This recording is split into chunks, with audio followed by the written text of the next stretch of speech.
Child of God, pay attention to this, because this word is for the one who's crying silently inside. You've smiled in front of people but broken behind closed doors. You've prayed, you've tried, and you've waited, but it feels like nothing is working. You're saying, Lord, where are you? When will you help me? Hear me. God sent this prayer to your timeline because he has heard your cry. The Lord says in Isaiah 41 verse 10, Fear not, for I am with you.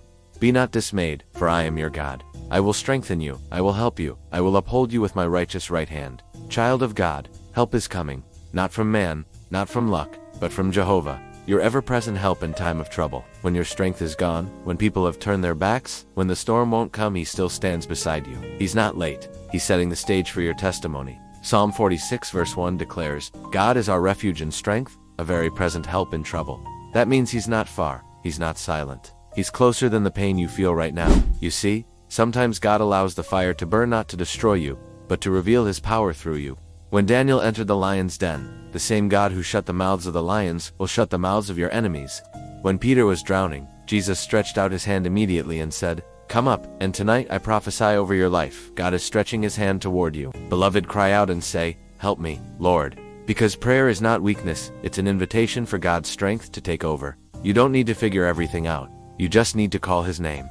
Psalm 121 verses 1 and 2 say, I lift up my eyes to the hills. Where does my help come from? My help comes from the Lord, the maker of heaven and earth. Yes, your help doesn't come from your job, your family, or your bank account. Tib comes from the throne of grace. Hebrews 4 verse 16 reminds us, Let us come boldly to the throne of grace, that we may obtain mercy and find grace to help in time of need. Mercy and grace are available tonight. God has not forgotten you. He's about to turn your tears into testimony, your breakdown into breakthrough, your chaos into calm. When David cried out in Psalm 40, verses 1 and 2, he said, I waited patiently for the Lord. He turned to me and heard my cry. He lifted me out of the slimy pit and set my feet on a rock. That's what God will do for you. He's not ignoring you, Hayes, preparing your miracle. What feels like delay is divine design. So tonight, I want you to lift your hands wherever you are and pray with me. Father, in the mighty name of Jesus, I come before you.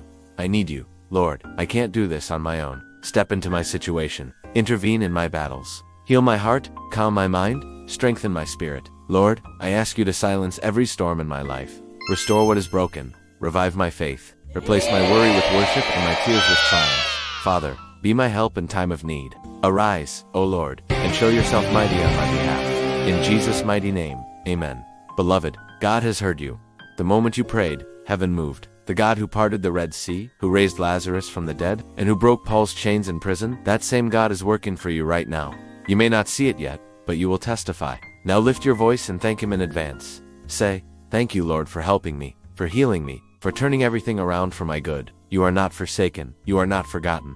You are anchored in prayer, and your help comes from the Lord. If this prayer touched your spirit, type Amen in the comments to receive God's mercy and blessings tonight. Don't forget to like, subscribe, and share this prayer with someone who needs help from the Lord right now. And join us tomorrow, because the Lord has positioned you for a heavenly visitation on the powerful topic. When heaven fights for you, no enemy can stand.